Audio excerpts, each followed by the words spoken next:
Pred več kot 1000 leti so se naši predniki pogani z jesenskimi slavji in pojedinami zahvaljevali bogovom za dobro letino in jih hkrati prosili, da bi bilo naslednje leto enako dobro.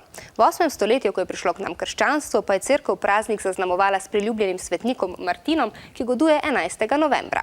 Martinovo danes praznujemo značilno pojedino že konec tedna. 13-letna Zara, ki živi na samooskrbni turistični kmetiji, pa je samo za Infodrom pokazala, kakšno Martinovo pojedino zna pripraviti sama. Skoraj vse sestavine, ki jih Zara uporabi pri pripravi Martinove pojedine, so domače. Njihova kmetija je namreč samooskrbna. Pomeni, da pač sami pridelamo hrano. Je pa tudi bio, kar pomeni, da ne škropimo z različnimi škropili. Najraje pomagam tukaj na vrtu, pa v kuhinji. Zara za Martinovo pojedino najprej naredi nadev iz peteršilja, mleka, kruha, čebule, jajc in začimb, s katerim njena mama nadeva piščanca.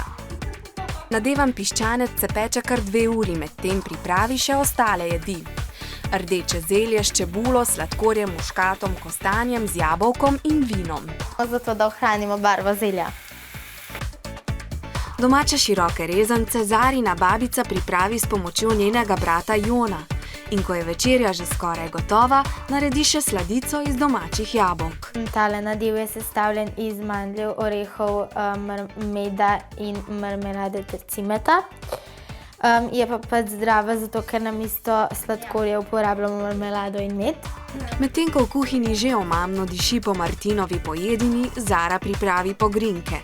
Odrasli na Martinovo nazdravimo s kozarcem vina, ki je nastal iz grozdnega soka.